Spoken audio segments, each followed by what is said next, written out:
Sanibonani babukeli, yilo champion leli. Sesiphinde sahlangana futhi kuyimafiki ngayi heartbreak ngoba niyazi ukuthi inhliziyo zabantu ziphukile, zilimele, zigazi, ziyaconsa. Kukhona abantu abephuka, kukhona abephukile ngikhuluma nawe, kukhona abasazophuka ngoba hey umjolo uyanyisa kakhulu futhi. Basibhalela abantu izehlakalo ezibehlelayo endleleni yabo yothando. Namhlanje ke sibhalelwe insizwa lana iyasibekela olwa udaba ukuthi yona yephuka kanjani. Asike sizwe lensizwa ukuthi lithini udaba lwayo, ngoba lensizwa iyaveza empeleni ukuthi yephuka yona hayi kancane. Manginifundele lona udaba la lensizwa nje lo njalo libekeka kanje. Sanibonani emafiki, igama lami nguLiyanda. Hey, noma seyaphola inhliziyo kodwa mangicabanga ngalo loludaba zivane zifuna ukuwa inyembezi, ngoba empeleni ngephuka hayi kancane. Ngendlela engephuka ngayo ngangisho ngithi kuphelile ngami, kodwa ke manje ngibuyile, sengaphola. Kusho ukuthi khona intombi engangithandana nayo, ngangiyithanda le ntombi kakhulu. Uyazi ukuthi umuntu umthande ngenhliziyo yakho yonke. Ngangiyithanda le ntombi. Le ntombi igama layo uZama, angizukuyifihla. uZama lo kusho ukuthi ngamthola ngo-2018. Sasifunda nje esikolweni thizeni, noma futhi angisifihlanga, ngangifunde kuso eMthatha. uZama ngamthola kanjani? Ngangihamba nomngani wami wentombazana, wathi ngimphelezele uya kumngani wakhe uyothatha amanothi. Sanikela kuye kumngani wakhe. Sathi masifika, ngayibona le nkosazana enhle kangaka. Sathi ke masibuya nomngani wami sibuyele endlini yakhe, ngamtshela ukuthi inhle le nkosazana, ubani igama? Wabe sesho ukuthi hayi uZama loya. Ngathi hayi ngiyayifuna le ntombi, noma kanjani ngiyayifuna le ntombi. Ngathi nje ngisazihlalele, if angiphosisi kwakulapho nje ku 8:30 late, wabe sengisendela imessage umngani wami esengitshela ukuthi le nkosazana imtextile, yabuza ukuthi lo guy lo ubani. Wabe sengibonisa ama text ukuthi eyichazekile na inkosazana. Yave niyahlangana ke lento.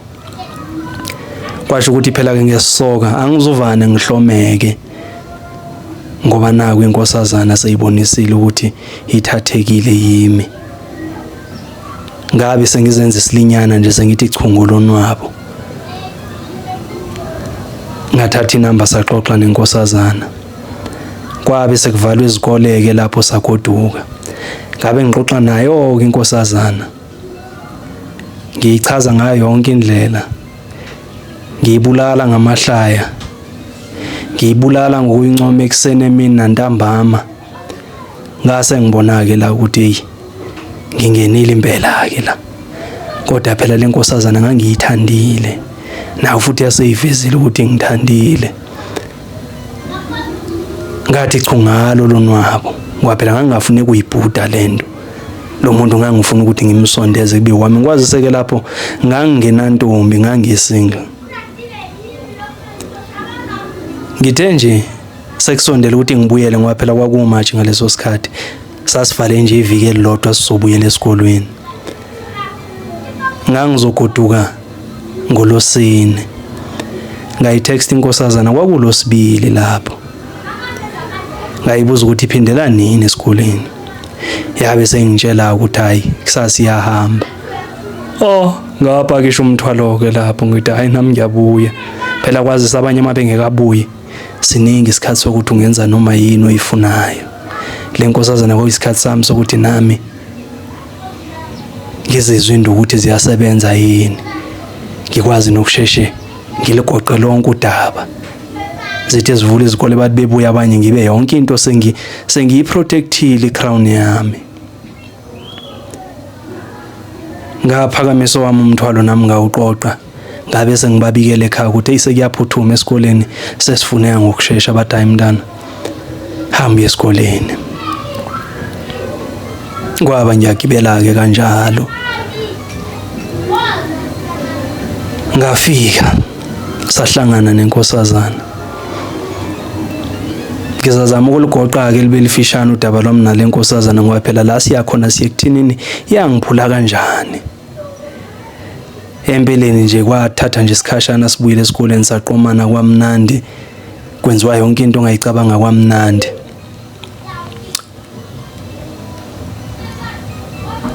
Ahamba amalanga, nahamba amaviki, zahamba inyanga. Kumnandi nje. Kwaziseke le nkosazana ngathi mangiyithola kwasho ukuthi ikhona okumvanyana okwakuyibamba ngakukhipha ngakukhahlelele le kumvanyana ngabe sengiyayibamba kwabe yami inkosazana. U2018 ngaleso sikhathi wathi ungaphelanga unyaka ngabe sengisibekile isisu kuyo. Kwaba u2019 2020 kulapho ke la yangigila khona ke lenkosazana yangephula inhliziyo yangibulala. Masingene kulo udaba lokuthi yangephula kanjani lenkosazana. Kusho ukuthi lenkosazana sase sixabana njalo exabaneni kwethu yayisheshe esandleni. Yayivene nje ifake nje impama nje sifake isibhakela.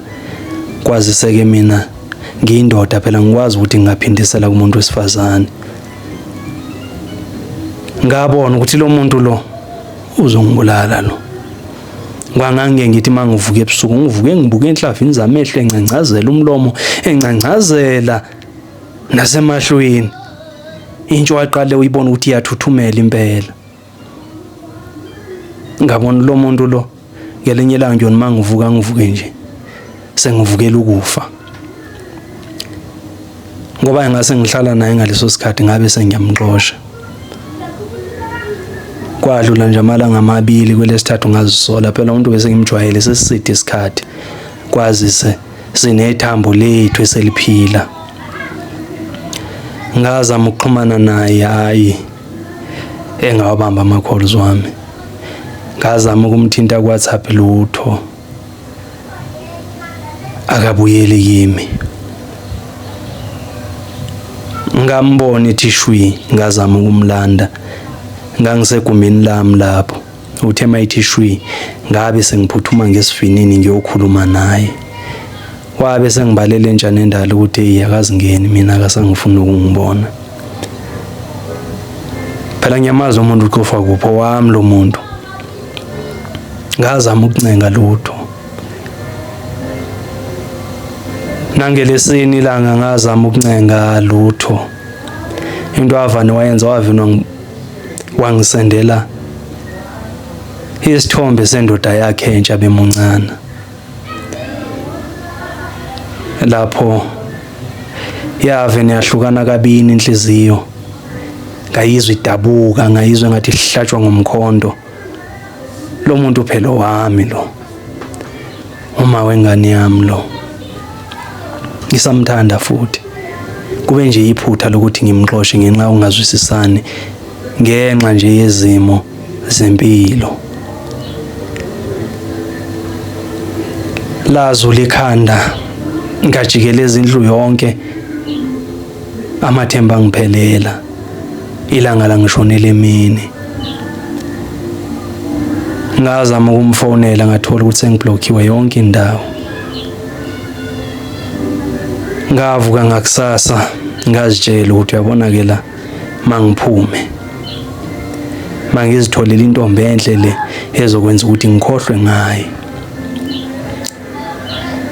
Ngathi nje ngisaziyele etown ngiyozithengela ukuze intwanana zokuqhuba inyanga kwazi seke nalapha allowance yangekaphumi. Ngahlangana nentombi idakhe elihle lona leli elinama curves walo elinayo futhi iBurkina Faso. Ngancokola nalo kahle ilady leli labonakalisa na ukuthi lichazekile isosha. Ngabe sengithatha inamba langazisa futhi ukuthi lihlalela lilodwa nje. Ngalithinta mangibuya ngacela ukulivakashela ngakusasa lathi akho inkinga ungeza. Ngabe senginikela khona. Safike sahlala ilanga lonke lapho kwaba mnandi into engasuka umphansi, sixoxa sinenkosazana kumnandi nje. Ngathi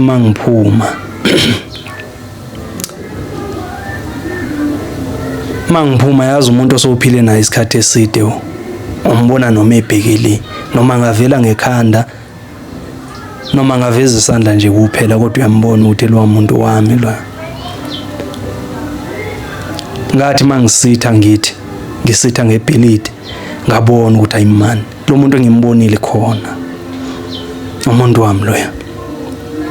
Ngazama ukushesha ukwenzela ukuthi ngibone ukuthi ngempela wengani mangithi gqi eish uyena impela hamba nendoda nomngani wakhe nenye indoda yesibili. Ngazama ukuconvince umqondo ukuthi abangani laba yezwaniwa lapha kwangathi bangizwa bavene behlukana, omunye wahamba nowakhe nomunye wahamba nowakhe.